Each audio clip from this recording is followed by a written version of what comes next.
Hey, Well, Grant, mom and dad from the independent. I wasn't sure, I thought I was, Well, I'm thinking you were gonna go home or something. You got the empty chair.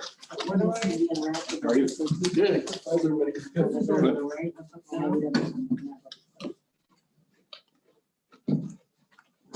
Oh, it's like Christmas. Okay, I see. Moving on up, right?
Hello, Allison.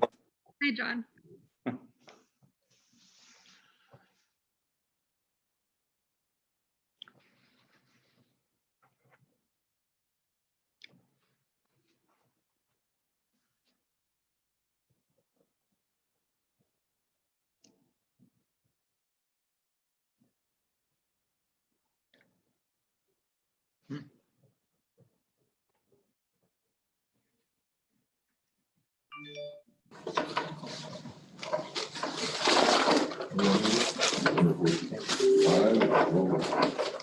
Call the December 8th Manhattan Technical College Board of Directors meeting to order. You have one change to the agenda. After we complete the audit.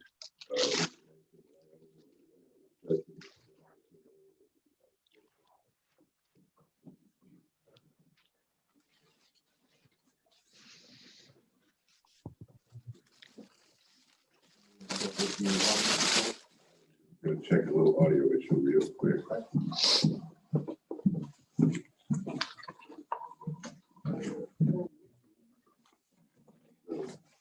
There's a little feedback. Let's do a quick sound check to the people on both sides. Can you hear us all right? Okay. See, thumbs up, very good. So we'll turn it over to you to introduce our auditor and do the report. Yes, for the past couple of years, we have used Barney and Associates to conduct our annual audit. And today we have Taylor Pinnock, who is going to go over our audited financial statements. Thanks, Pamela. I believe that she or Mary has provided everybody with hopefully 2 documents. The first document is a smaller one. I think it's 3 pages. And that is the letter from Barney and Associates as the auditors to the board. And there's just a couple things I want to go over there.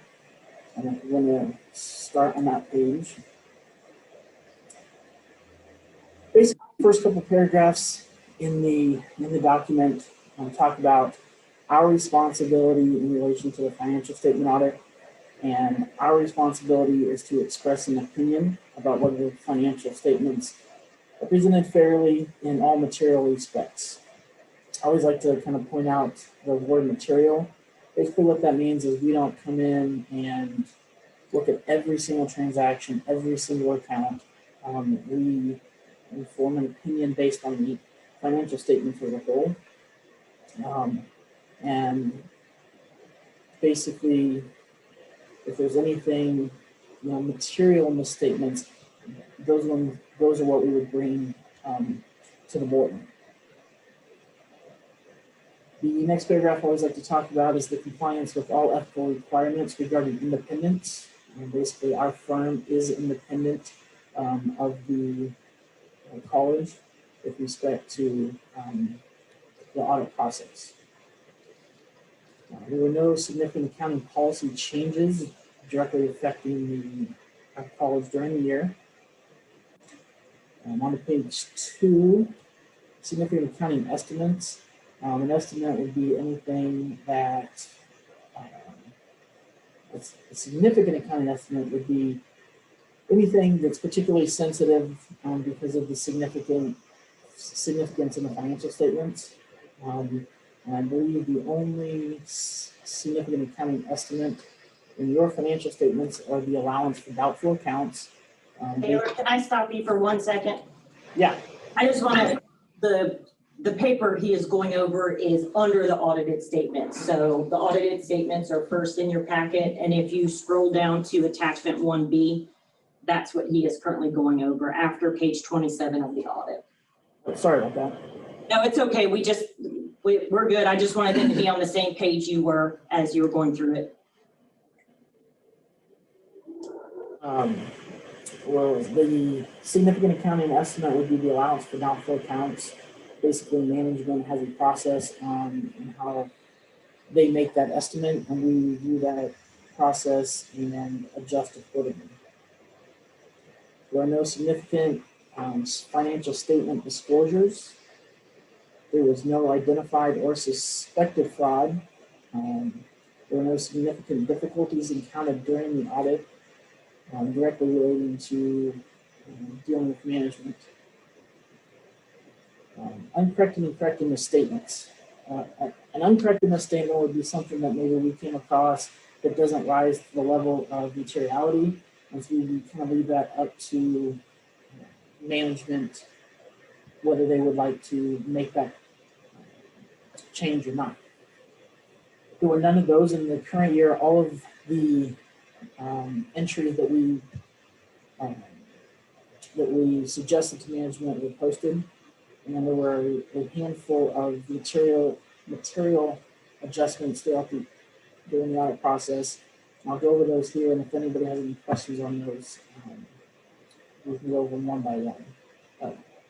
The first one says the liability for accrued payroll has been decreased by $172,000 to correct an error in the calculation of the accrual at June 30. What happened was the entry, I think when it was adjusted, was actually made backwards.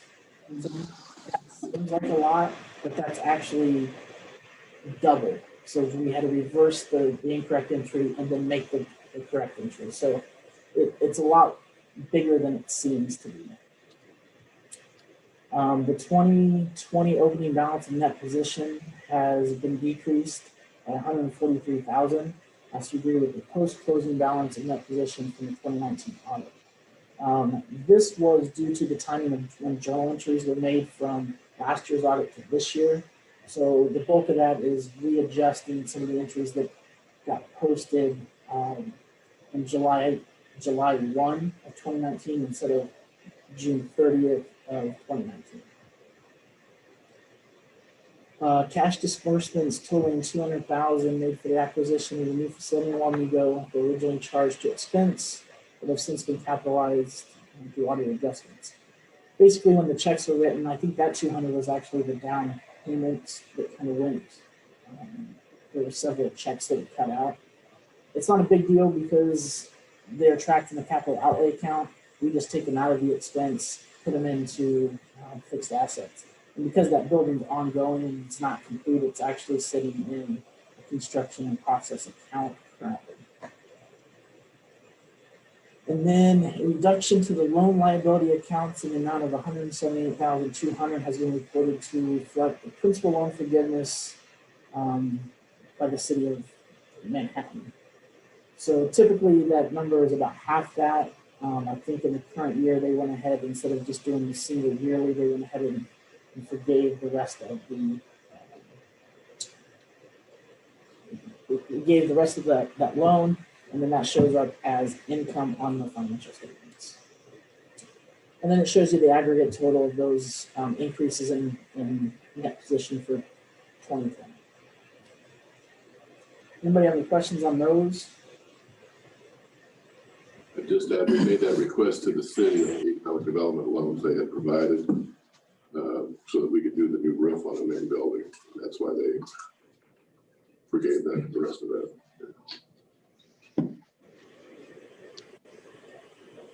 On to the last page of that, most of those paragraphs are kind of boilerplate. There were no disagreements with management.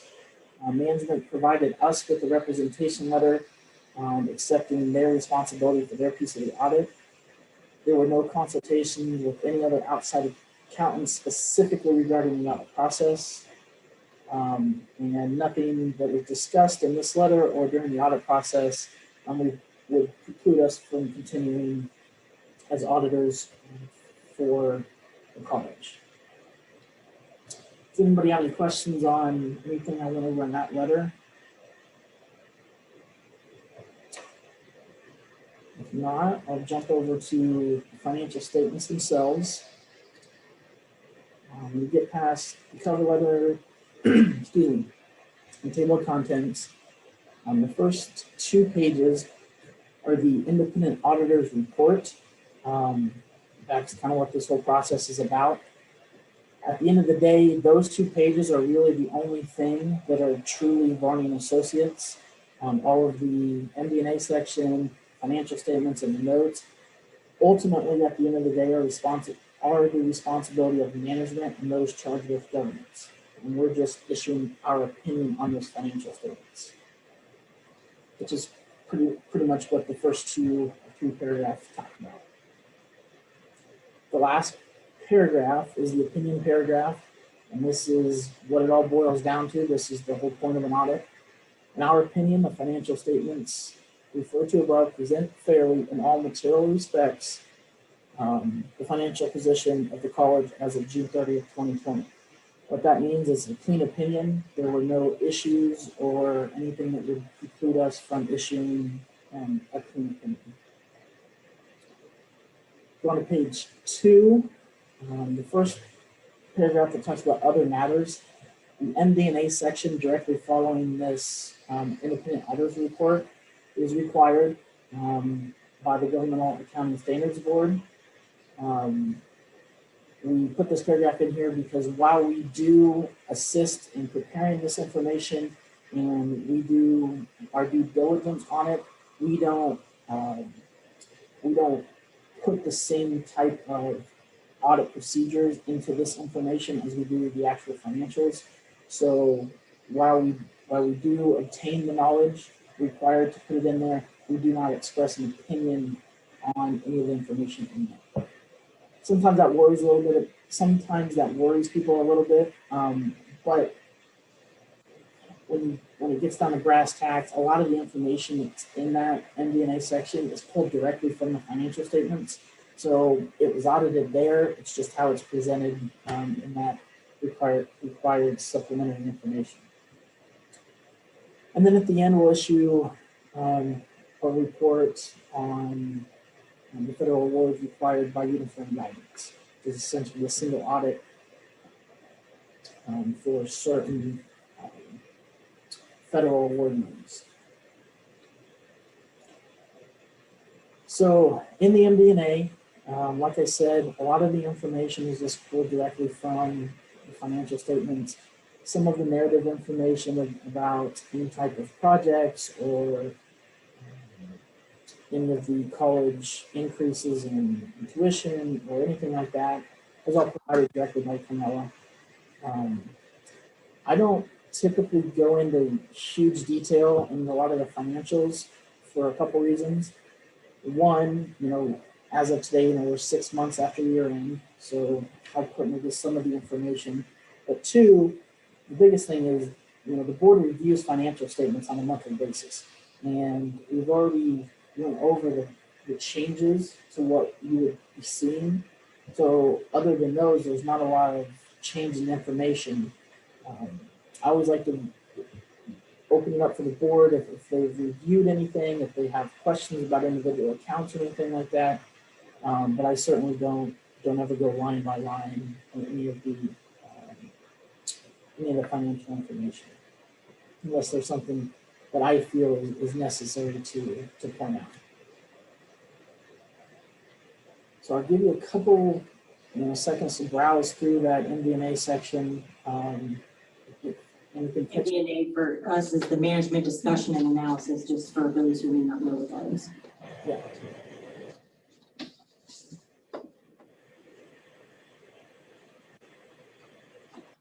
And I will say Carmela does a very good job of providing this information and breaking it down and helping us put it into this section. I think when it gets down to financial statement presentation, these first 5 or 6 pages, this contains a lot of the information that anybody looking at the financials is probably going to want to know. It also does a better job of breaking it down and not so detailed accounting type thing. You can see that we have a pie chart in there. It's a very good visual representation of the operating categories throughout the course of the year for the college. So these are the ones I like to point to because it's a lot more just broad overview without getting too into the weeds in the financial statements. And so just to kind of go along with that, what Mary just handed to you is kind of a recommendation, but what I did under the fiscal implications of this recommendation, I kind of just outlined the change in our net position, what it looked like last year into this year, and then what our cash balance is, and what it was the previous year and what it is now at this fiscal end. And so it did decrease by approximately 7%, but as we've talked about before, last year, June 30, 2019, and then this year, June 30, our cash was inflated due to those loans. So the loan in 2019 was the roof replacement, so we had a lot of cash in our escrow. And then the loan for the acquisition of Wamego was in our escrow at June 30 of this year. Our cash is inflated on our cash flow. And so if you take those things out, our actual cash flow would reflect about 715,000, and our current reserves is at 400,000. So I wanted to kind of put that out there, kind of highlight that from these statements, just so that you are aware, kind of, you know, because you see 1.3 and you're like, okay, that's a lot of cash there, but of course it's just inflated due to those two loans, back-to-back years. Yeah, and if you switch back, if you go back a couple of pages when you get back to the actual statement of net position in the financial statements, you can see kind of what she was talking about. And if you kind of just like do a quick two-finger flyby and compare the columns, a lot of the information is pretty comparable from year to year. The one big change, I guess, would be under the property, plant, and equipment, which, as you know, is the purchase of the Wamego property, which is in process as of year end to do some of the remodeling and stuff like that. And then if you go back into the second page of those financial statements, the statement of revenues, expenses, and changes in that position, that's kind of where it starts breaking down operating versus operating revenues versus operating expenses. That one I do want to point out, and the number itself doesn't look very big and very material overall, but I did want to point it out. In the non-operating revenues expense section, the very bottom, the last line, it says federal grants restricted for student assistance. So that is the net change in some of that CARES Act funding that the college received that was specifically earmarked almost as a pass-through for students, for student aid. And so instead of showing it the income in one line and the expense in another, we netted those two to basically make sure that it was almost, like I said, a pass-through. So essentially what that means is of the money that you brought in, there's still about $18,000 left of that grant pass-through to students. So that was the only thing on there that I really wanted to kind of to point out. Thank you, Um, The Wamego project. Okay. So if I'm reading this, the debt service is about $100,000 a year. Yes. What sort of enrollment does it take to cover that? Sure. So the Wamego, we're going to need, so we projected that we would have at least 100 students, high school students in gen eds. And then the CNA, at least 2 of our CNA programs running an annual year, and that's about 18 students. And then EMT, that's a very high cost program. And as long as we have at least 2 running this semester, then we can make those payments, because right now we stagger our staff, so we don't have a lot of overhead over there right now. So our staff kind of goes back and forth from here to there, and we have a lot of the things here that we take over there. So the expense, the operational expenses is minimal right now. And so as long as we can get at least 100 high school students, 18 CNAs, and 2, I think it's 16 EMT students, then we're able to take care of that. They ran the business model before we agreed to even do Wamego. COVID has delayed the renovation projects a little bit. We're a little behind schedule, and as you know, with construction business, a combination of material shortages, and then when workers have to quarantine, it's that double whammy. But they're in communication with Trinium almost daily. And Sarah will correct me if I'm wrong, but she's added more gen ed for the spring semester starting in January, and then she's scheduled to start the CNA and EMT in February. So we're on track to build it up to that break-even point during the Yes. spring semester. One other question real quick. The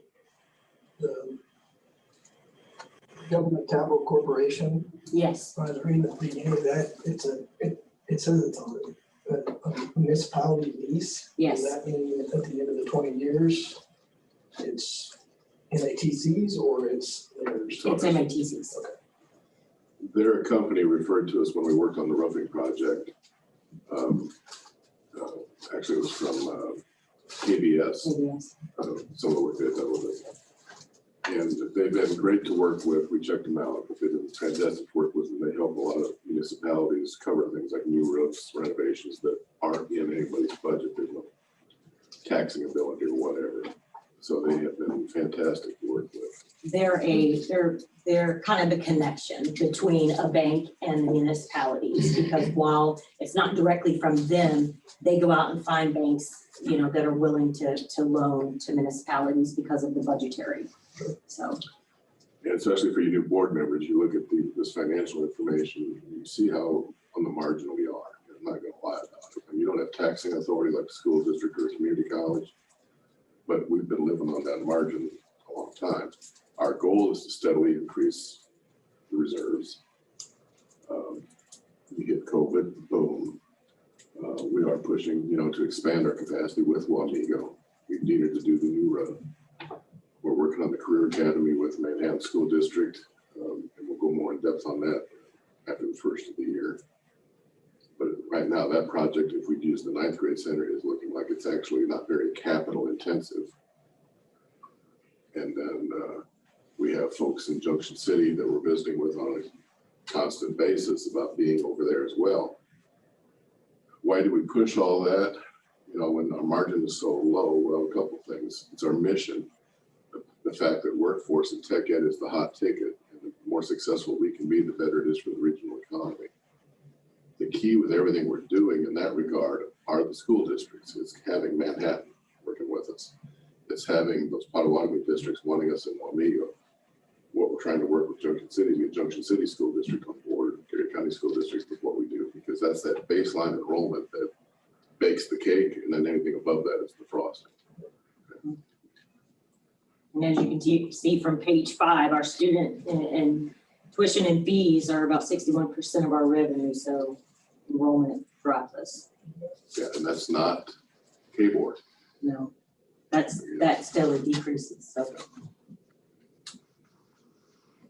Does the technical college have a kind of a benchmark or a target as to what they want to maintain the cash balance at? I mean, is there a certain number that if you drop below, it would send up certain Right. alarms, so to speak? Let me start with answering that 2 ways, and then I'll let Carmela jump in. On the last part of that, with our accreditation agency, they have a composite financial index that we have to calculate and submit on an annual basis. Basically, you want to be a 1.0 or above on their scale. And there have been times we've slipped below that. A lot of public institutions have, a lot of private institutions have as well if they don't have the large endowments. What protects us in that versus the private institutions is we get by on the good faith and credit of the state of Kansas while we're a public entity, even though we don't have taxing authority. The good faith and credit of the state of Kansas is what allows us to keep marching forward when the margin is that low. Our goal with our reserves is we'd like to build up to where we have a 6-month basically operating reserve. We're not close to that, but that's our goal. It started with this administration very low. We've slowly worked it up, but enrollment drives it. Expenses, of course, annually drive it.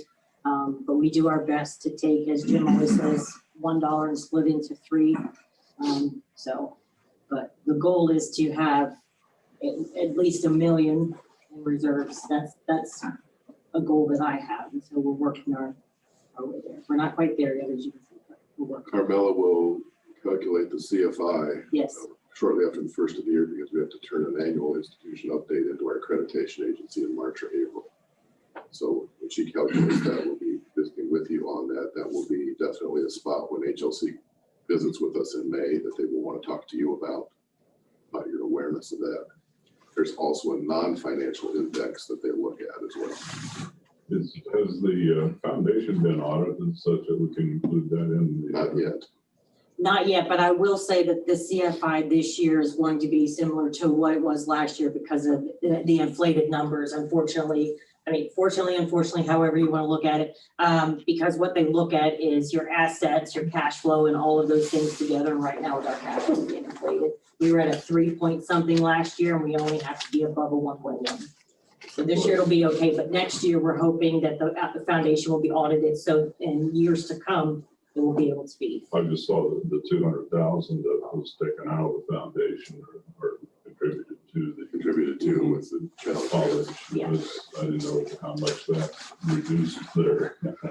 Somewhat, and we are working with the changes right now. I met with Jared Willick, who's the chair of the foundation trustees. I met with him for an hour yesterday. We had a great meeting.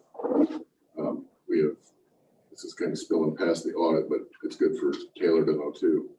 We have hired Harry Watts on a part-time temporary basis to help kind of that interim as we see where we can go with next year's budget on some kind of part-time financial or foundation director. But Harry's working directly with me and Jared on the Wamego fundraising because of the challenge grants there on the Career Academy, and then he'll be involved as we delve into more with Junction City. Hopefully we'll be ready to do the audit in 22. We haven't hit a financial threshold with our foundation that requires an audit. We do an annual 990, but we have not had to do an audit yet. We haven't made none, but we're working on it. The other thing I noticed, and it just kind of looked odd or awkward to me on page 18 of the audit where it breaks down the creditor notes payable on note Yes. 5. Under the date of issue column, there's like 3 dates there that are date of issue, and it has future dates that haven't even occurred yet. Those are the forgivable ones, and I don't know where the 21 came in, but those are the forgivable loans that were forgiven last year. Yeah, and I noticed that as well, and I think we're kind of back and forth on what to actually put there, but I think the way the wording in the original document is structured, I think that date was to be when, if things were not forgiven at the time, and you had to, worst case scenario, had to start doing that, I think is how that document is structured. So there was really no date in the actual contract that we could have used other than like when we actually received the funds.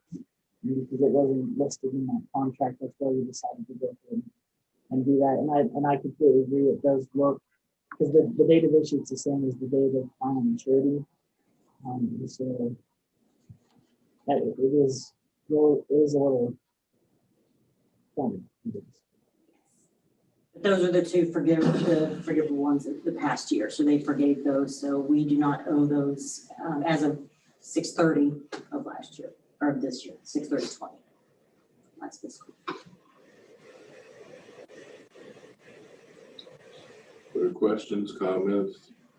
You know, since we're so much tuition driven, you know, I know we had, according to the report, a 7% increase for last fiscal year. Where are we at for this year? Has that been determined yet? No, Jim, Sarah, and I continue to have conversations about what to do in this upcoming year because of COVID. We have reports that the economy is going to boom and there's going to be more need for workers, and so we'll have full classes. But then will people take classes if they have to work? And so we're still in discussions as to what the tuition What that snapshot, presentation, right, what that could look like. And we're hoping to present it to you all in February or March of next year. The other part of that is state revenues have been exceeding budget forecasts. right? You know, when COVID hit, the initial budget forecast for the state was a $1.4 billion shortfall. The governor has not stopped. She has asked all state agencies to formulate 2 budget proposals for FY 22. Flat budgets and then a budget at 10% across the board cut.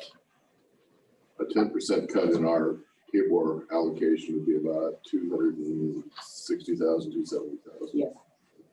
Which for us is significant. So we're monitoring that. The governor did allow entities in the regions, had the tech colleges work on an appeal letter to the governor to exempt us from cuts because of the fact we don't have taxing authority. We don't have anything capital outlay per se. But we don't know the status of that at this time. And that's one of the things that's with the legislative session. We'll come to you in February or March with our recommendation. I have asked Carmel to prepare different scenarios right now, and I'm going to lean toward we're going to have to do some kind of tuition. We won't have the CARES Act funding. We won't have.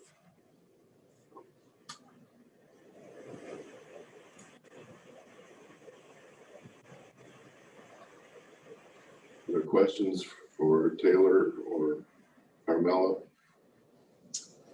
If you don't, board, I would request that the recommendation for the audit be accepted by the board of directors tonight. So it does require the action. I would approve it. A second. All right, it's been properly moved and seconded. All those in favor, say aye. Aye. Anybody any nays? Ayes have it, passed. Thank you, Taylor. Thank you, Taylor. Thanks, everyone. One thing I will mention just real quick on my way out is this isn't kind of a end all be all. If you ever have any questions or if something else comes up, later on the meeting or another meeting in the next several months, my office is always open to chat, whether it's phone call, Zoom, whatever. So just know that we're available to you and to Carmela throughout the course of the year to make sure things are continually running smooth between audit dates. So I always like to point that out as well. Thank you. All right, everyone have a wonderful evening. You too. Now we're going to have an executive session. And then we have the motion to. Yes. We're ready? Hey, Jim, give me a minute here and I'll let you know when you're good to go on my end. Okay. You can go ahead and do the motion. We have to. Down to incidental information. And so we're at the board of directors, member community reports. Any community reports? Okay, Wendy has something. I just want to pass around Junction City High School, just kind of a photograph of this. As of last Thursday, they were putting the green actually on the turf, actually on the track and the field. They have the FSA, which is the Freshman Success Academy, heated, and they're just kind of working their way down, but they're doing really good. Cool. Check it out, Brett. Tell us if it's good. Ready from up here? That's all I have. Can you pass these back? Yes, we need to pick those. Yes, thank you.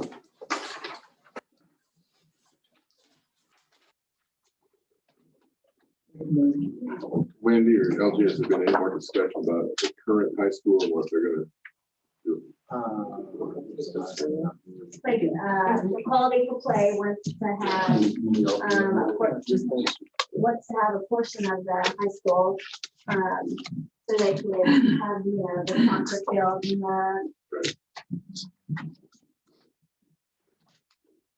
where we can hold them, Yeah. like No, the- the audit one is not necessarily just the. But yes, there's some talk what they want to do with that, tear some of it down. There's also been talk of actually turning that into a veteran hospital or something like that. So yeah, there is some talk going on. Keep us updated. Yeah, there's some proposals flying around. We'll see.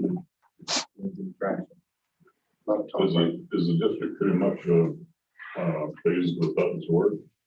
Yeah, so far, because they built the middle school, and then they built that new middle school on Fort Riley, and he did both. Yeah. been hunting with one of my students, so Oh, you yeah? better do well. We're not holding to that now. You should have told me. Mark is now on KBOR. He's been a big advocate for the tech colleges, so the connections all help. Anybody else have anything? I had a little bit of an impromptu discussion with one of the counselors from the high school at Wamego. Extremely pleased with the fall session from what she has seen in the students returning to the high school. From the Wamego Center. Yeah, very positive. You can thank that gentleman there, Mr. Brian Cook, and then, of course, Sarah Phillips. Those two have been instrumental. Thank you, Brian. Sarah also You too, attended. Sarah. Sarah attended last week. They had a meeting about the potential redesign of the school, and she was there for us. I think she had very good engagement with us. Awesome. Good to hear. If we have no other reports, moving down to consent agenda.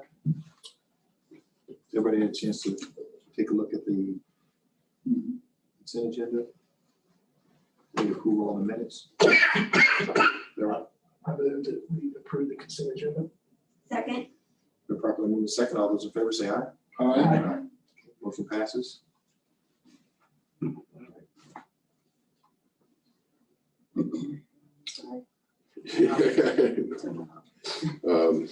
On the general agenda, we had discussed months ago, mostly some clarification revisions to the policy governance manual. And Mary sent that all out to you. We're trying to get things cleaned up in preparation. We have to submit that document as evidence for Higher Learning Commission. So I wanted to see if you were good with those changes or if there was anything else we needed to clarify. It's always a work in progress, much like the negotiated agreement or faculty handbook. You're always finding something that you need to update. But the bulk of it was grammar and punctuation with a few clarifying areas. I saw that the other day. It's fantastic. I thought the changes looked good, simplified it. I saw a couple of grammatical errors. I'm concerned about that. We'll always find a few ways to improve it, but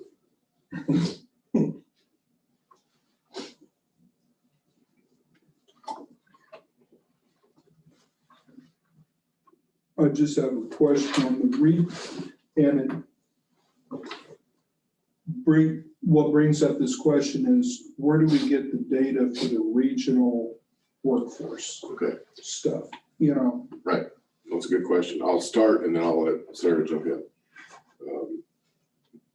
I try to stay up with it, but with the federal Perkins funds we get, it's a federal allocation to the states, so to KBOR. KBOR then releases what we have earned, if you will, or are qualified for. But federally, the legislation with Perkins mandates that we have to look at state labor data for our region. okay, Our region is determined by the State Department of Labor and KBOR. We are part of the Northeast region. That's where we connect with our basic WIOA group, the Workforce Investment Group, although our service area, we go into some other areas as well, but our primary is Northeast Kansas. So Sarah and Nathan look at that data about the high demand, high wage positions. And as we work on our tech programs that we want to have qualified as Perkins eligible, we have to make the case back to KBOR that we are using that labor data. We have to demonstrate it, okay? When we terminated the two programs last year, right. or earlier this year, last year. One of the reasons, one was financial, of course, but with both programs, they did not meet the high wage, high demand in our region. They were not, neither one was high demand. And the KBOR has made very clear to us, we have to keep making that case. That's also driving the Governor's Education Council and recommendations to Governor Kelly based on work-based learning and other things to stress high wage, high demand positions. They've also added what's called critical need. So for instance, some things in healthcare qualify for that are a little on the lower pay, but they're a pathway. Sarah, Nathan, am I missed anything critical? No, but one thing I will add is that with the new Perkins process, we have to create a local assessment document, which includes the individuals that are in the Manhattan region, the Northeast region, which include Junction City, both WIOA groups, and but it also includes parents, students, industry partners, any type of groups that are there to help with special populations, non-trad like the Flint Hills Job Corps. And so we all have to come together to put a 4-year report together. And we have to write that report based on the Department of Labor data that is provided to us. And then from there, we have to assess it each year. And then we have to create a local report that Nathan and I have to put together. And so we're constantly reviewing that information. And so that fits really well with always having that most up-to-date data available for the board. So how far reaching is our Northeast? Where's our eastern border at? In competition with Washburn, KCK area? Highland, our area takes up part of that. Okay, Moving to the west, for instance, Dickinson County is split with us in Slinatec. okay, That's in a different area. okay. Geary County is still part of Northeast Kansas. Clay County, So the bulk of what we look at for the data is the Northeast region. We can go outside of that for those areas that buttress us. okay, There's been discussion, especially with the Governor's Education Council, that when do we look at statewide needs? Well, the regional needs are the areas of emphasis, are the things statewide that may not be as high in our area, but we need to still push. mhm, And that's still under discussion. okay, There was a drive by, there's a few folks in the state want to take away access to training funds for things that don't hit a certain salary level, a sustainable wage. CNAs are one of them. And of course, there was a lot of pushback right away that is a critical need. Yes, it is. And it's a pathway mhm, into other areas of healthcare. EMTs are on that list because again, the initial starting pay, yeah, it's low, but it's a starting point. And so there's been some very almost heated discussions that I've been on with KBOR and TEA and others. And the advocates for those occupations are very quick to point out, you can't cut off that lifeline. right, I think COVID's reinforced that, especially there's areas of rural Kansas. If you don't have those CNAs and EMTs, you don't have healthcare at all. right. But that's something we have to keep an eye on. Anything else, Sarah? I would just say a good example from the state perspective, looking at the state data overall, is that there's only 2 EPD lineman program in the state. And so while in our specific area, looking at the data, the local data, it may not be sufficient for us to keep the program looking at just that data, but looking at it statewide and the surrounding states and our placement rates, we know that that's a program that is in high demand. And high wage. There's us and Pratt. Yep, and that's it. And that's when the regions recognize somebody's got to do it. We have it. So, but when the programs are Perkins eligible, we can use Perkins funds, but it also helps us look at other federal funds. Sure. and support. Thank you. Yep, it's a good question. Any other questions on the proposed revisions?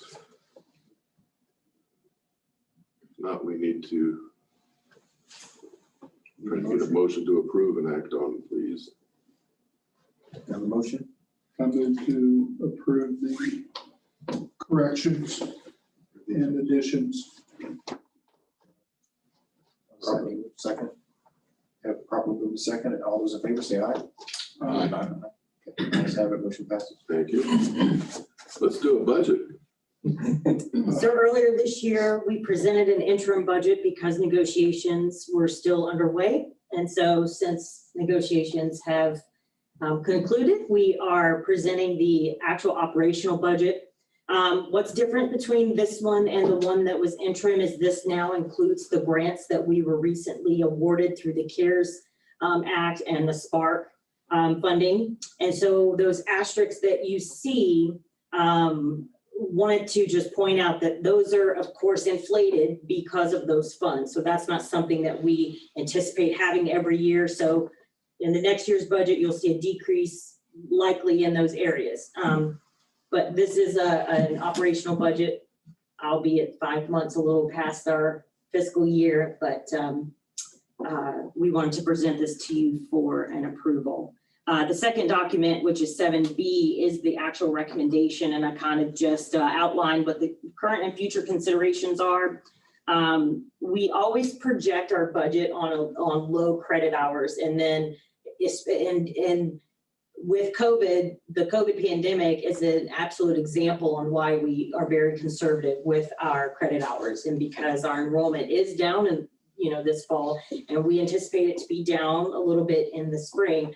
And so being conservative on credit hours is really what's helped us in the past couple of years be able to, come within under budget. So we are, this budget is based upon an estimated 11,000 credit hours. And then we've had an influx of federal grants due to COVID-19, which are restricted to specific expenditures relating to mitigating the COVID-19 within the institution. The state appropriations remain flat this year. We did get an increase in capital outlay of $14. That went a long way. But yes, and each year we do try to put back reserves. And so what I do is I have it in an expense account, so then we can flip it over to our cash flow at the end of the year. What that does is it puts a hold on those funds so that you don't use them unless absolutely necessary, but then they can roll into reserves if nothing happens during the year. So we recommend that, we request that the board adopt this official 2020-2021 operational budget as proposed, but I will take questions if you have any first. What was the total amount of Sparks funds that we received? So Spark funds, okay, KBOR, we received 208,000. We were approved under Riley County for 61,000, but it's on a reimbursement basis, so we haven't received all of those yet. Pottawatomie County approved us for 12,000. And so those are the Spark funds that came down for the federal. For CARES funding directly from the U.S. Department of Education, we received 390,000 from them, and then an additional 111,000 to close the gap. So we've received almost 750,000 or so in grant funding. And then adding the advanced manufacturing grant, Yes. which was part of the Sparks funds. Then it was over 1.1. That was 370,000, so a little over $1 million. And all those funds have been earmarked for They are restricted, specific yes. projects. Okay. Yes, Spark funding in particular are to mitigate COVID, whether that means like for an educational institution, it's to help facilitate distance learning. It's to help get PPE supplies for our students, faculty, staff. It's to help clean, additional cleaning measures. For some of the public, they have public housing, they have unemployment, they have all these different categories that you can be in, but they are earmarked, they're restricted. Forgivable? Hmm? Reimbursable, forgivable? Well, they're. I know there's some. There's guidelines we have to meet and timelines we have to meet, so we don't have to pay it back, yes. Yes, correct. So the Spark funding, you have to spend it by 12/31.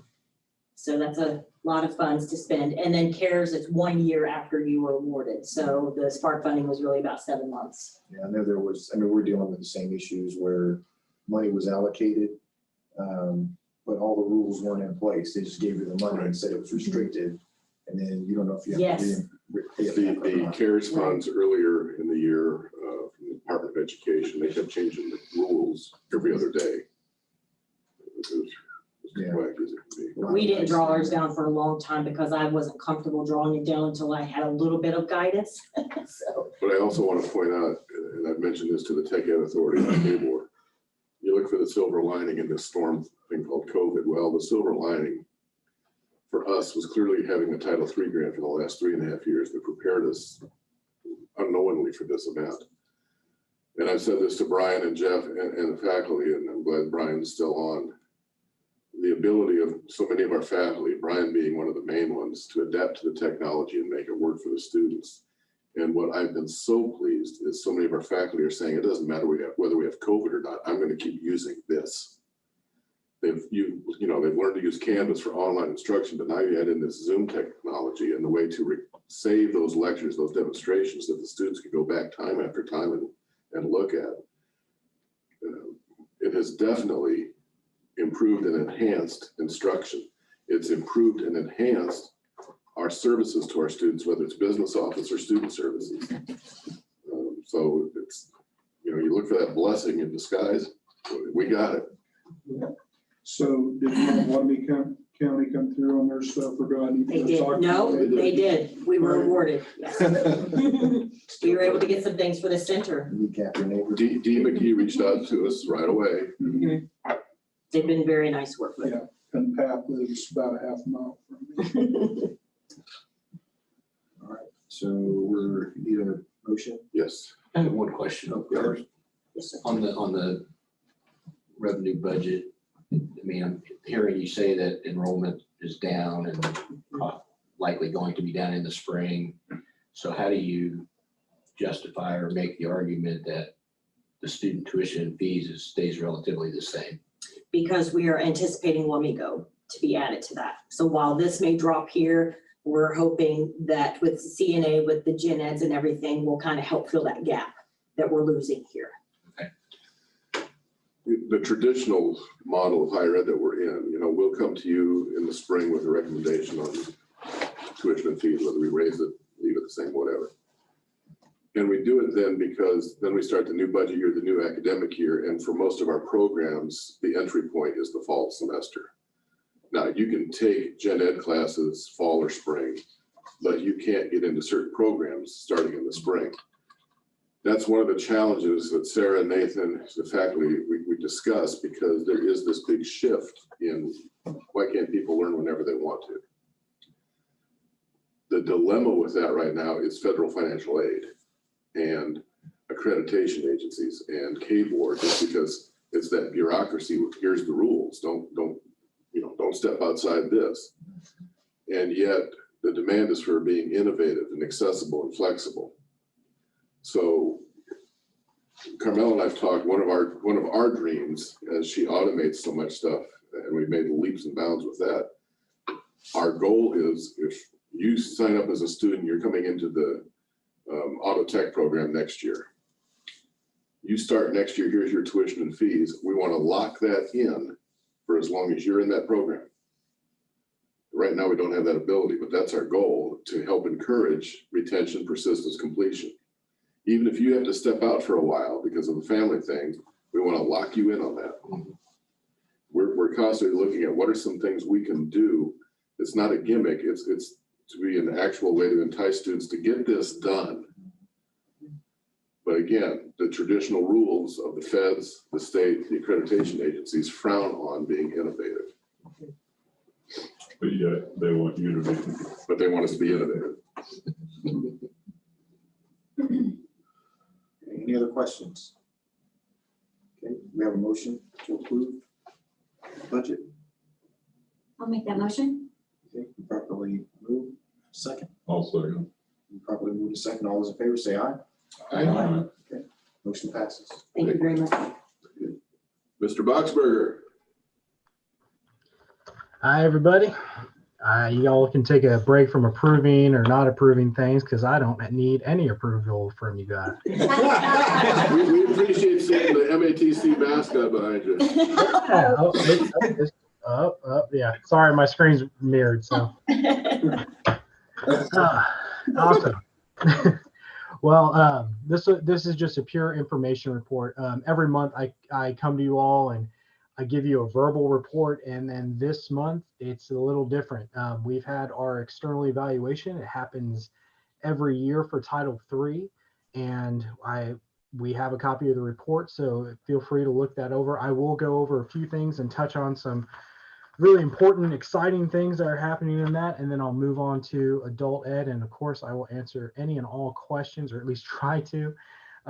But yeah, so let's dive in. So with Title III, With our evaluation, the whole purpose of it is to assess how the college is progressing towards completing our stated objectives for our project aims for Title III. We also want to verify our compliances, provide advice, and of course, to assist the college in making sure that our last year, year 5 of our grant, that we're ready for it. So overall, with everything, our objectives this last year were essentially piloting and revising classes for online instruction. As you can imagine, with COVID, that kind of fast forwarded everything through there. So surprisingly, not surprisingly, we are fully ahead of that, and all of our objectives were met with ease. Trying to think. All of our faculty went through a lot of the Canvas training. I'm pretty sure everyone was already through it, but for the new faculty that came on, they went through the Kung Fu Canvas and got everything done with that. Our overall satisfaction during year 4, and just as a reminder, because I haven't even met some of the new board members, Title III years go from October 1 to September 30th. And so this is now, I think this is October 2019 to September of 2020 is the year that we were evaluated for. So in that year, the satisfaction with our teaching and learning center and our online hybrid instruction, we were rated well at a 4.5 out of 5 on a Likert scale. One of the main objectives that we had is a new online degree audit system, and our goal was to at least have 100 students pilot that. Our advisors and Neil and our student success team, we got 395 students through that. So again, kind of blew that out of the water, but we want to make sure it is something that is successful and actually useful. That's one of the main things with Title III in this project is we're trying to find new innovative ways to retain students. And at the same time, we want to make sure they work. This is kind of that trial and error part of it. So that one works really well. Sorry, I'm flipping through everything. I have all my highlightings. I'll just kind of jump here to the closing statement from our evaluator. The dedication to student success is evident through MATC and is the driving force behind effective implementation of Project AIMS. A solid foundation has been set for meeting year 5 objectives and sustaining the Title III programs. Title III systems are not addendums to business operations, but are central to the operations and allow the college to nourish a culture of student success. This was actually something we had a program visit from our USDE officers from Washington, D.C. They come out and visit every, try and get out and visit a couple colleges throughout each year, and they stopped by and they were in amazement with how much our Title III project is integrated into the college. They explained that a lot of times there are programs where faculty know exactly what the Title III project is and it stays in its own lane. What's nice about it being at METC is that it fully works. We have all of our faculty are part of Canvas, and that's because of Title III. We started our Starfish retention software this year, and a lot of our faculty are active users on it, and we're continuing to get more involved with that. A lot of comments for this, Jim's mentioned it in the past, is if we didn't have Title III, we wouldn't have this. Well, that's what is on this report is Wamego would have happened. But because of this, because of Title III, we were able to start moving quicker. As Jim says, he likes to keep his foot on the pedal, with all of us kind of hanging on to the trunk lid of the car while it's driving. I'd be the tail of the bison to you. But at the same time, Title III has just allowed the opportunity to explore more of these areas because it's freed up a lot of these funds. We're retaining more students. We're able to expand our infrastructure. We have over 48 Wi-Fi hotspots on our campus, and I don't even know how many are out of Wamego now. And then, of course, MATC, that's one of the last points that our evaluator put on here. MATC would have not had a quick response to the COVID-19 pandemic without Title III. And I think that kind of plays along with everything. We didn't come out unscathed from COVID-19, but I do believe that we are in a better position due to this project and the opportunity we've had to get everyone to get online. And now we have that opportunity to continue it. I think Junction City's even gone this way of snow days are in the past. So you can always sorry, I lost my train of thought. I'm sorry, I still have new dad brain, and everything is just like all hitting me at once. So it's just also very nice to be back. I'm going to tell you all, I've missed all of you so much. He's in his office. Oh, is he? Yes, he's in his office over But here. it's after hours, so I'm not sure what he's imbibing.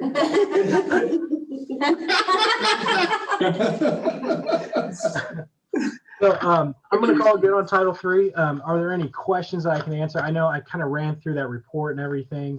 I'm all ears. We're in our final year. This is year 5. I've been working with Josh, Sarah, everyone to finalize a spending plan before the end, before we go on winter break. So that way we're ready to hit the ground running in January. There's a lot of big things happening, and I look forward to finishing this grant out and then start working on potentially another one in a few years. We have to sit out 1 year after this one's over before we can go for another Title III grant. So we fully intend to do that once the feds change it. I would add that these evaluator reports, the things with Title III, are probably the key foundational part of our accreditation preparation for next May, because this is rock solid evidence of us meeting so many of those criteria, blowing it out of the water. So again, I want to thank Chris for his leadership. Gail had been in charge of it for a while. Our faculty and staff have bought into it. It's just been, $500,000 a year for 5 years for us. Baby, that's some good eating. On to adult ed, where you have even more astounding results. Yes. So adult ed, when COVID started happening, I went into a small panic because our students are already at risk. And even during the best of times when I can provide free transportation through Adibus, or I can provide distant education, sometimes their involvement slides off. And that's understandable. That's the life of an adult education student. There's a lot of things going on. They're trying to work around daycare. They're trying to work around their own jobs and everything. So needless to say, when COVID hit, there was a small panic, but I trusted my team, and we came out with a big marketing thing to just try and push and say, we are here. We're going to work around your schedule. KBOR has been relatively flexible with us as far as how we can deliver services, how we can count instructional hours. In fact, they said, don't worry so much about the data, take care of your students, which I thought was really cool. And that's what we did. We have been really focusing on our students. And in the report here, it's a little outdated because that's Q1. That was the end of October. But it does show, sorry, I'm trying to scroll down to the bottom of that. We have been, this is a good snapshot of our time at MATC. So FY19 was the first year we were here. Total learners are students who submit applications to our program, but maybe they don't give us, they don't come to class. They're just names on a paper for us. Participants are students who actively participate and have over 12 hours of instruction with us. And typically, obviously they have more with that. But looking at this, so our first year in Q1, we had 75 students apply to our program, and we had 44 active students. Last year, we blew it out of the water. It was a wonderful year. That was a great trend. This year, even through COVID, we are still better than we were when we first got to MATC, which we were in great shape then too. So this was very encouraging. We stayed right at about where we were. We had 83 students put in applications, sign up for an orientation, and we had 50 students that are actively participating in our classes. I ran the report this morning, so this isn't included in your board packet, so I'll just do it verbally.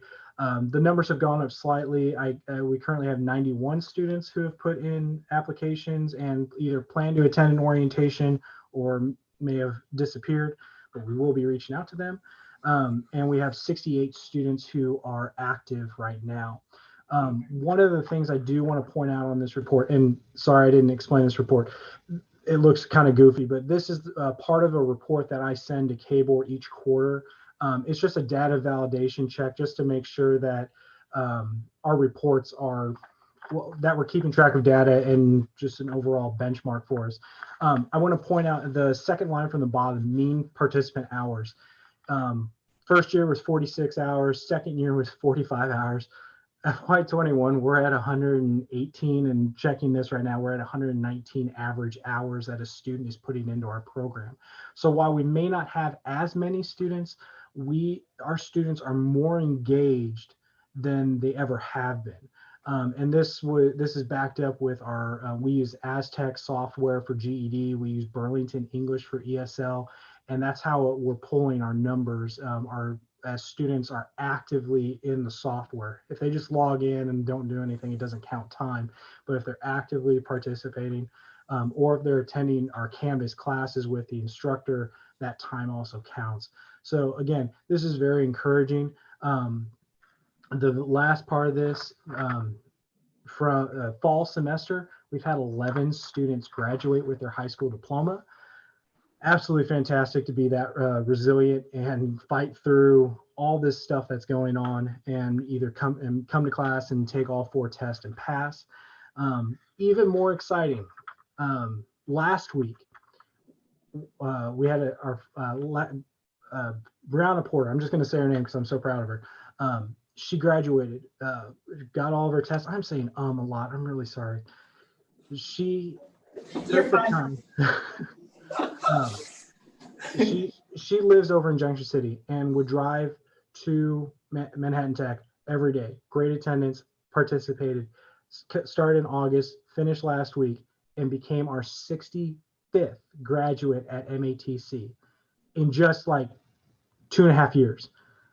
And that was like, wow, that's really cool. And then Sarah and Jim were like, well, why don't you look back and see how many graduates we had in the old program? I'm like, great, it's probably about the same. It's not. The last 2 years of the old program under USD 383, there were 31 graduates.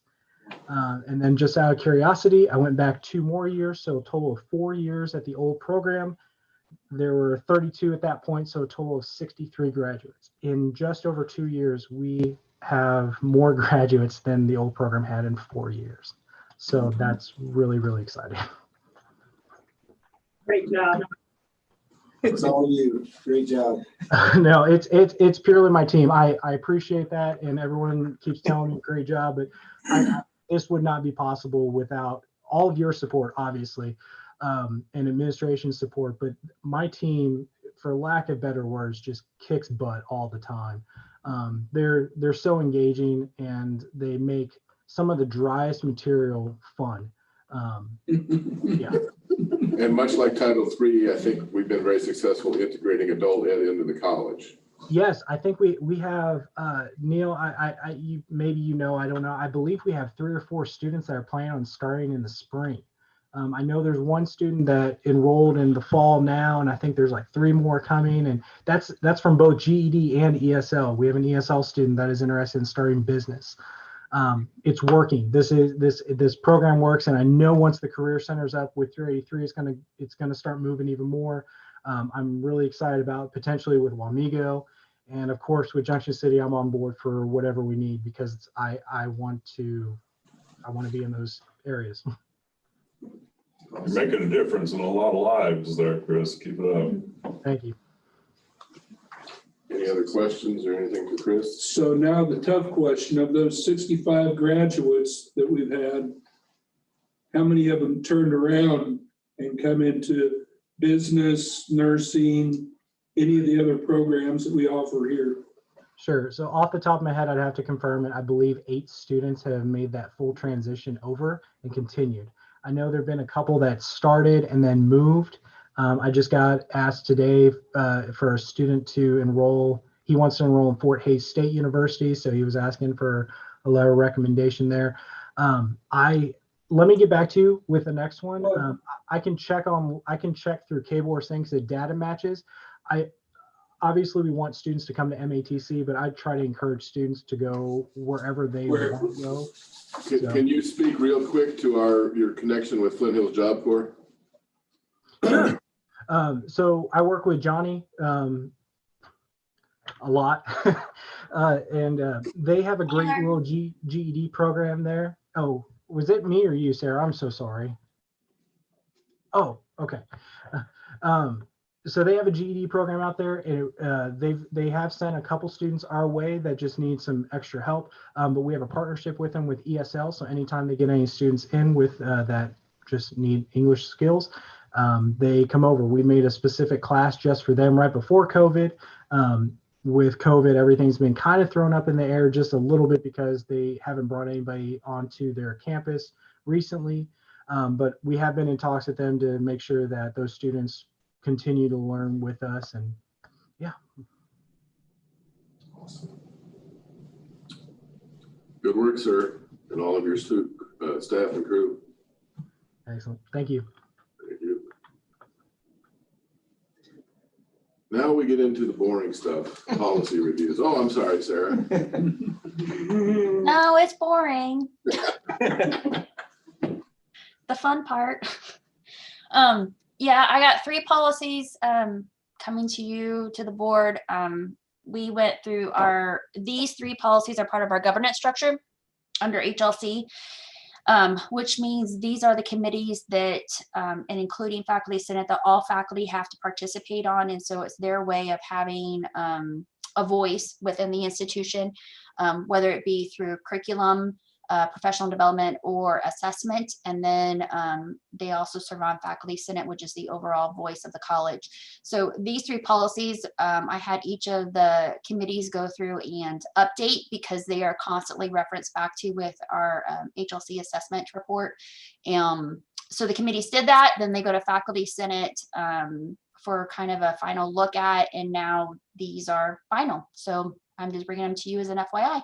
We can get them updated. Any questions? I do want to brag about the faculty that chair and lead these committees. They've done outstanding work. Again, the curriculum is owned by our faculty. Sarah provides guidance. We provide, ideas and input, but faculty drive it. Professional development, Matt and his crew on that committee, we've done some cool things with professional development. Matt and I've had several visits. He keeps working on how we close the loop to prove what we get out of professional development. That's the missing link.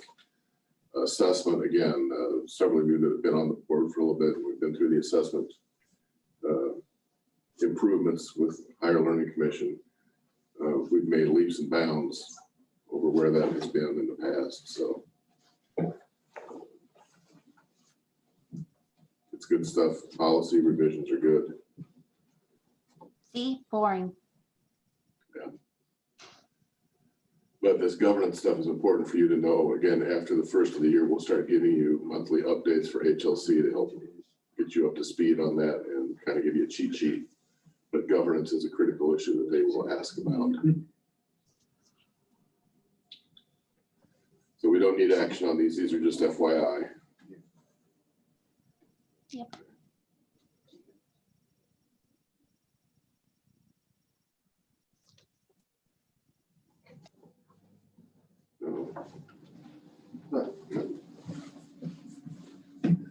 Okay, we're good.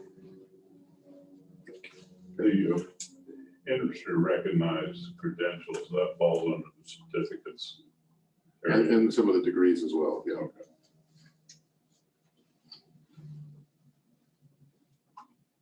There's more and more of a push on the credential side that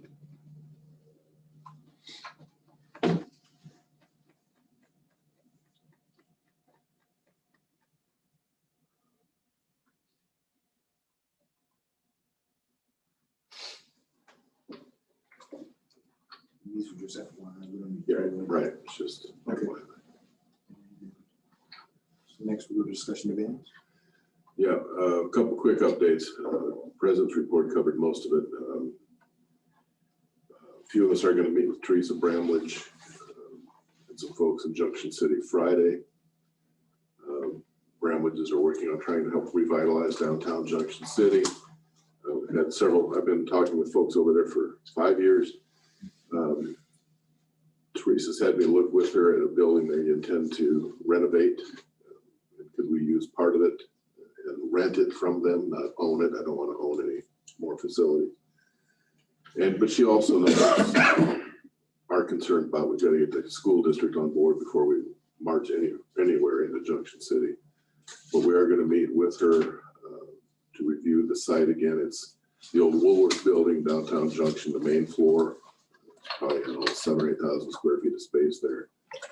And just to start playing the what if game. Again, she's also trying to work with the school district. Meeting over there tomorrow with the chamber on tech ed stuff, so we keep pushing on that. You're going to learn more about COVID in a minute. It's just, despite COVID, things are getting very busy. The legislative went through stuff with our lobbyists the other day. The new legislative leader is very conservative compared to the past, but there's also more and more understanding and support for tech ed. There is more support to help drive the tax credit legislation to help us with capital outlay. As we raise money for capital projects, we can sell tax credits. That's gaining a lot of steam. So here we are. Mr. Ross, the keeper of the COVID numbers and commencement. Rise and shine. Okay, yep, so I'll keep this brief because I know you guys probably want to head on out. But obviously we just got back from fall break with COVID. The biggest thing was obviously tracking a lot of knowing more likely than not we would see a little bit of a spike after the break. Accounting for that, we're not too bad. We have 6 current active cases that we're tracking. Though of those, I believe 4 of those are COVID positive, and then the other 2 are close contacts. So they're self-quarantining due to close contact with somebody who has COVID. Those students tested positive over those students and others tested positive over the break and never came back to campus. So they're not a campus contact from that standpoint. So there's still no fear with spread or anything of that nature on our campus. No isolated pockets, no concerns from that standpoint.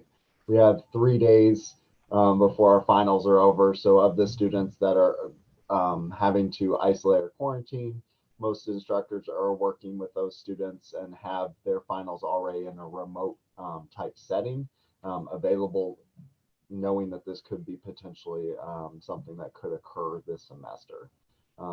So Nathan and I have been tracking that and working with instructors if there's ever a concern with some of our career and tech programs, but there hasn't been any that have hit our radar that are causing any issues at this period of time.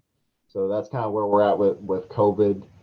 Those numbers reflect as of right now, because I'm still in my office and I'm still monitoring my email and the safety email. So right now, that's our active caseload of the self-reporting forms or instructors communicating with us or students reaching out to us as well. So we obviously accounted for a little bit of a spike. Obviously, Carmelo, the rest of administration's tracking that, knowing that this is not going to end anytime soon. As Jim stated, even once the vaccine becomes available, realize that it could be a year or later after that.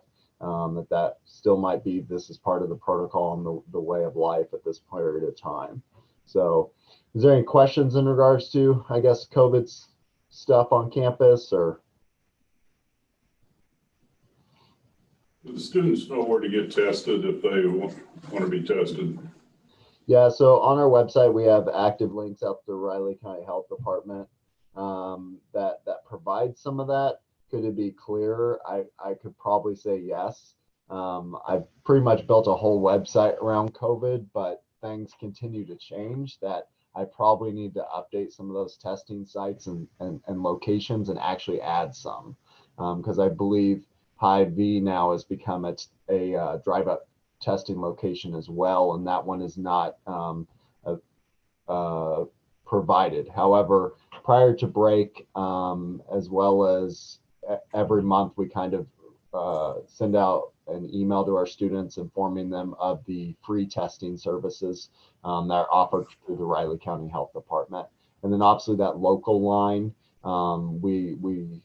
that hotline that they have available is always good because they rarely know exactly where tests are going to be on certain days, because there's some that are, it's a little confusing, the diagnostic versus antibody testing. And sometimes students are getting confused with that. So we just encourage them generally to contact that hotline or do that free testing drive-through component through Riley County Health Department. To kind of add to Neil's report, we get administration discussed this prior to the fall break, and we knew that during this time, January, there's going to be an uptick. So we went ahead and put into place for our staff for staggered schedules, so that the same people are around each other, you know, Monday, Wednesday, Friday, Tuesdays and Thursdays, other people are here. So we have employees that telework, and then we have employees that are on campus. So we have limited staff on campus, just so that it kind of helps mitigate that. And then of course, faculty's working with students and they have their hybrid classes. So we take a look at that every time something changes and try to implement something, new protocols, new process. I would suggest as a service to the students to let them know that there's every Thursday is free testing in Seco Park from 11 to 1 and 5 to 7 p.m. Across the street. Across the street. We've been sharing that with my social media. Yeah, they received an email prior to break as well, because Riley County Health Department reached out to me because they actually needed volunteers as well for the event to assist. So not only that, I also coupled it with saying, hey, there's free testing every Thursday as well. So we can do that then. So. And so it impacts this lovely thing called commencement. Yeah, so commencement's a lot of work already pre-COVID. COVID has just made it an even funner game of a shell game pretty much at this point. So if we originally were scheduled at the K-State Student Union in order to hold our commencement.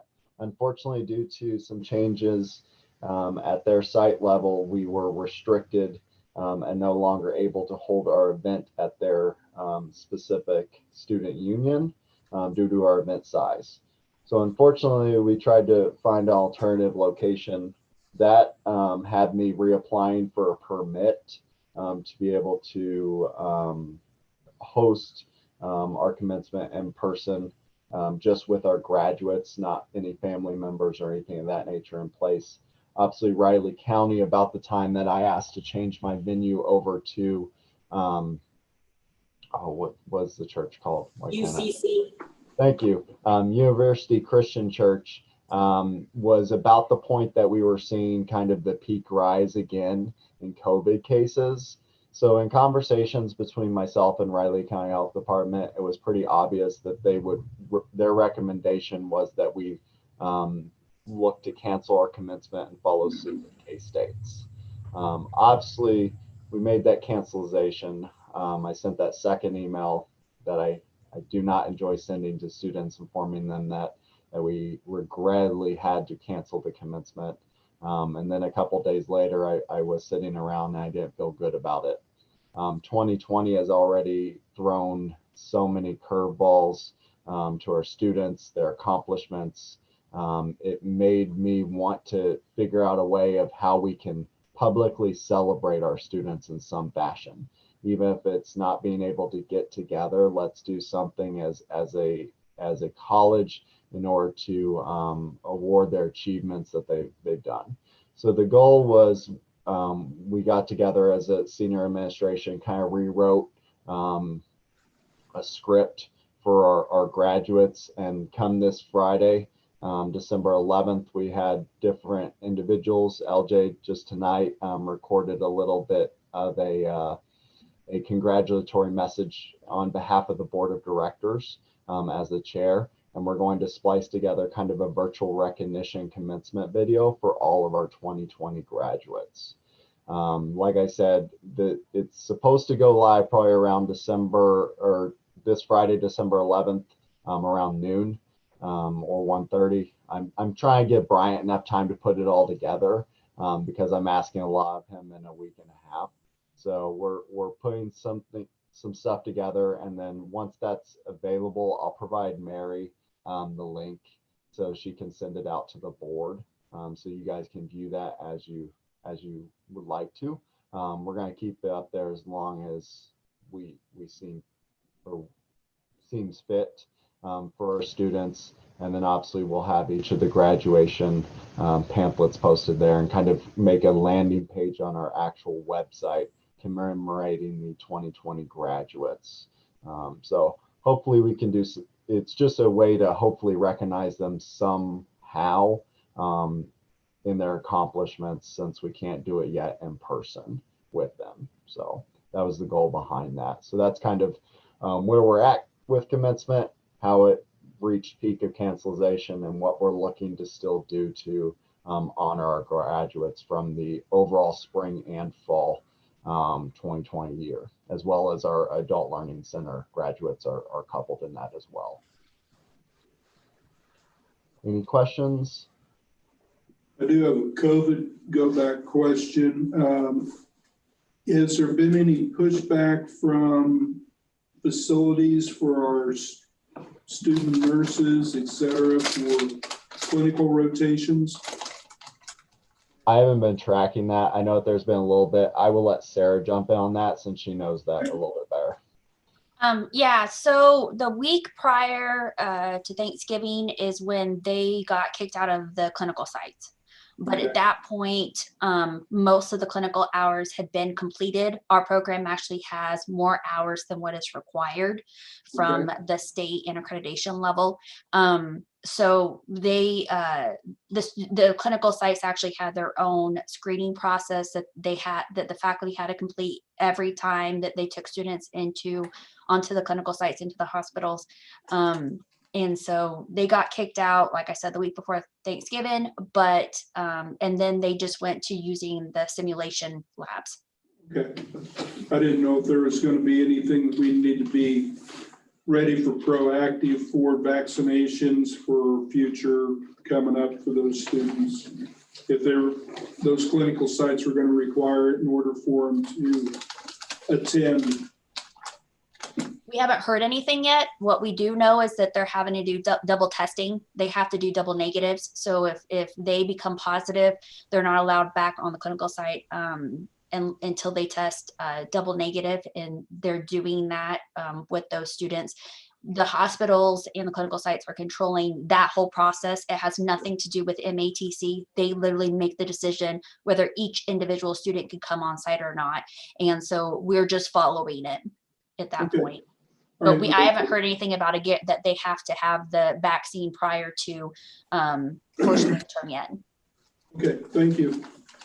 I don't know if any of you are following the vaccination plan for Kansas, but one of the things that was outlined on one of the pages is that people attending colleges and universities are listed under the critical populations to receive the vaccination. So.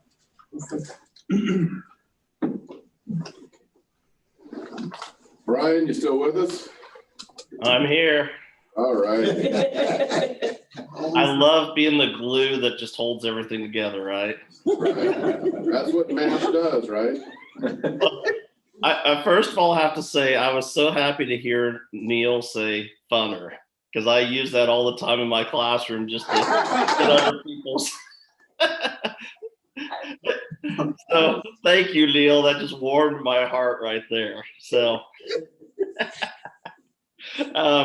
actually, ironically, I do have some stuff that you guys have been questioning about, because this time, last time we kind of focused on the programs. This time I got some input from the nursing.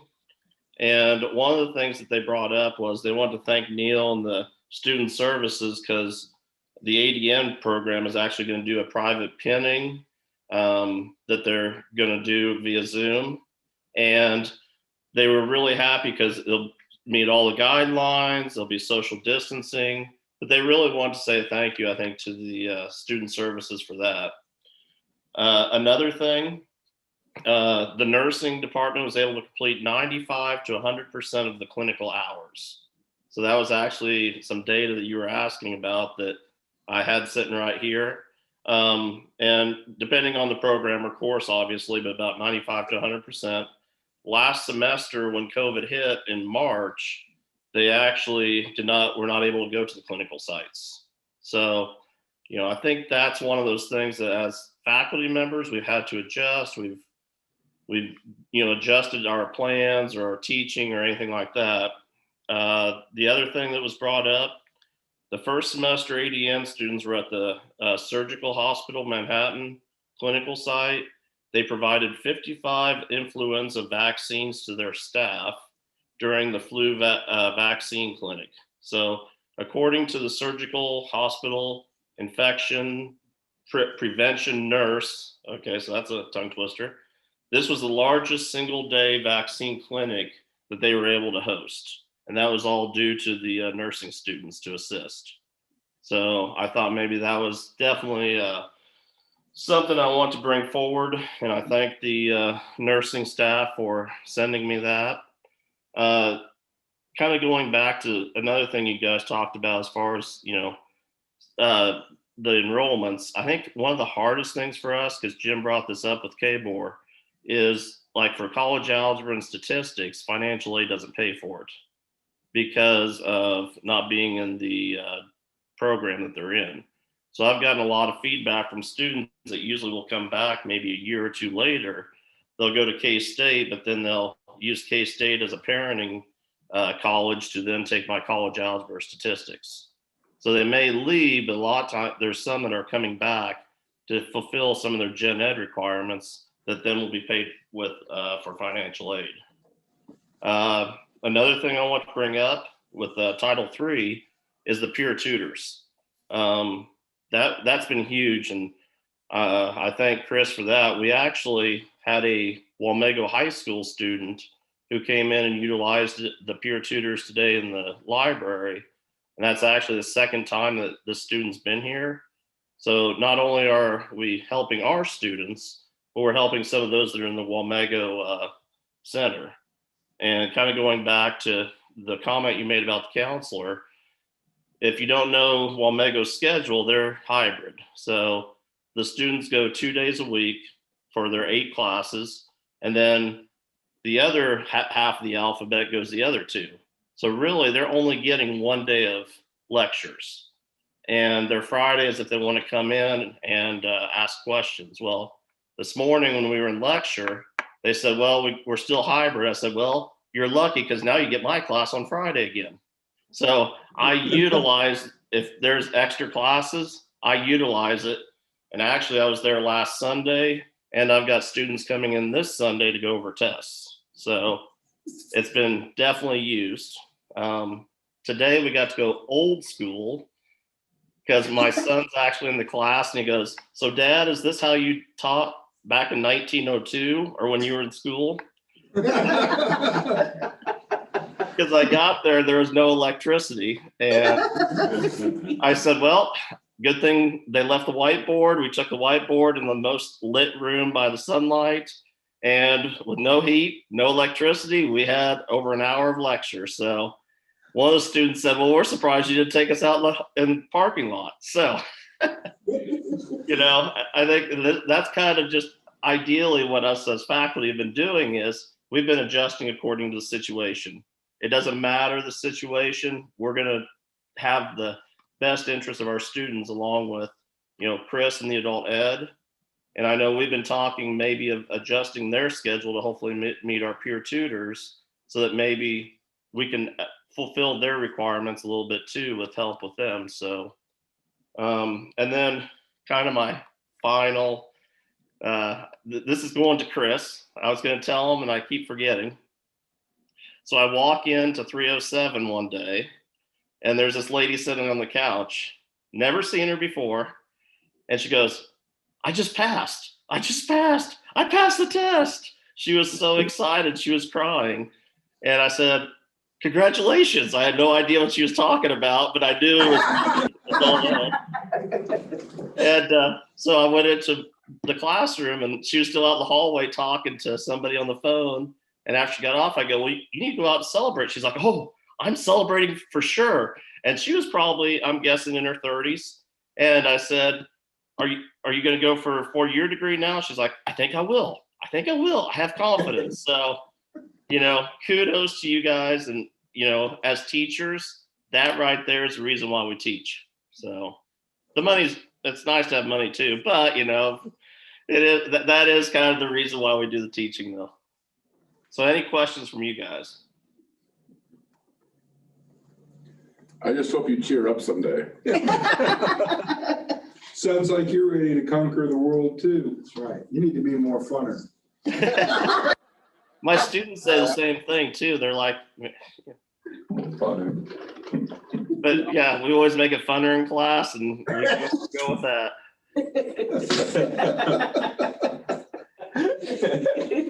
I saw Chris's face when Neil said funner too.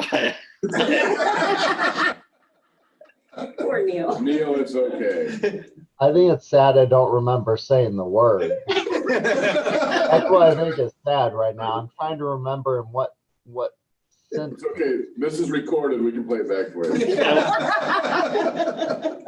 It'll go on the website. Don't worry, Neil. Just to reassure everybody, I'm not moving Brian out of math into composition. I'll hire a different instructor for that. Also realize I control the website. Yeah.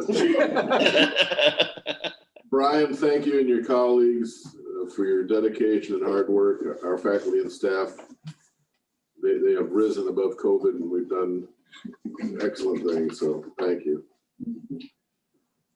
I don't think there's anything under evaluation of board process. Just, ownership linkage, real quick. We have Harry Watts as a consultant, I guess contractually, part-time temporary to help work with me on foundation stuff. We're starting with Wamego. He'll also come over with Junction City and on the Career Academy, but he's going to work about 12 to 16 hours a week with me when he doesn't have to take care of the honeydews at home for being retired. But, had a great meeting with Jared Willick, who's chair of the trustees for the foundation yesterday. And you'll see some more coming out after the first of the year. We're kind of trying to coast on it right now with COVID and everything. Okay. If there's nothing else, any other questions or concerns before we adjourn? Deb, want to see if you have any follow-up on it. You did the presentation with Marvin Wade from 3 and 3. Yeah. Did you hear any feedback on how that went then with his board? Yeah. He and I presented to Advantage Manhattan the week before that, and then he had me call in on his board meeting. And then I got an email from him last week, first thing, saying, thank you for helping. And he's got 2 of his board members wanting to be involved. Good. Daryl Eady and Kristen Brighton both. Our next step is to get a meeting with Marvin and a couple of his folks and kind of set out our timeline for 2021 in terms of advancing the project. He has not gone into full detail about the idea of using the 9th grade center with his board. But that's still what he and I are both targeting. We've taken 1 tour. We're going to be setting up another tour soon, and then be working. Sarah and I and others will be working to probably come up with 2 or 3 of our top recommendations of what could we do there. Again, as I've said before, depending on what we put there, we keep renovation costs to a minimum because it's an educational facility. Right. The main thing we know we have to put in is our own IT network, but that is the hub for the school district. They will maintain a presence there. The biggest drawback to the facility is ADA access. There's 1 point of access for that has to be shared. But I do anticipate it will move forward, and there is high interest from his board.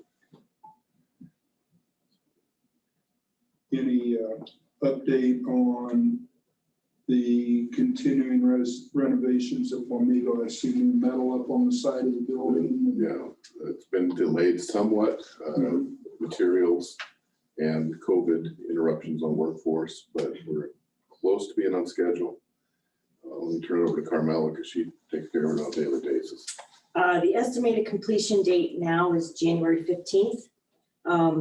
As Jim mentioned, some things have caused it to be delayed. And of course, any construction company knows that it's a domino effect once something is delayed. But yes, they're reskinning that second building, and it really looks nice if you knew what it looked like before.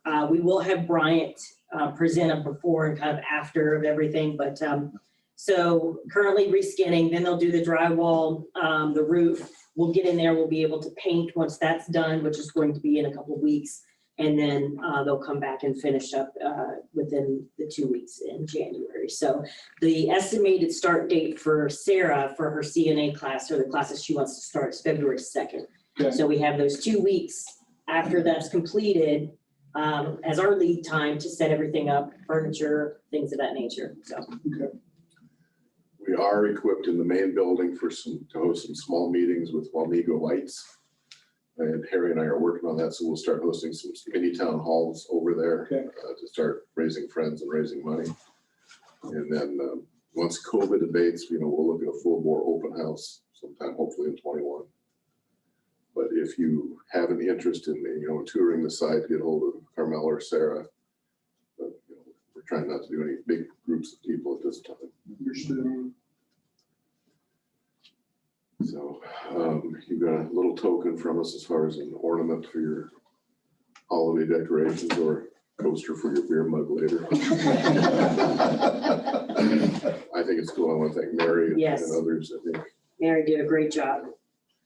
Also want to thank Mary for the setup in here with the tablets and everything. Very good. Very good. So we will see you towards the end of January. Please stay safe. If you have any questions, comments, ideas, whatever, don't hesitate to holler. I'm not going anywhere for Christmas break. Grandson, Bringing your grandson home. he's doing great. I got to hold him for about an hour when they got home before I came back up here. Thanks for your understanding. I did a lot of work down there, but it's good to be home. But when I held him, I looked at him and I said, "You killed about 10 years off my life." Not all right. Everybody see the next board meeting is January 26th. So we'll see each other again in 2021. See you next year. This location again? Yes. Change. They would like the location in the parking. Right here. Okay, we're adjourned. Thank you. Everybody have a-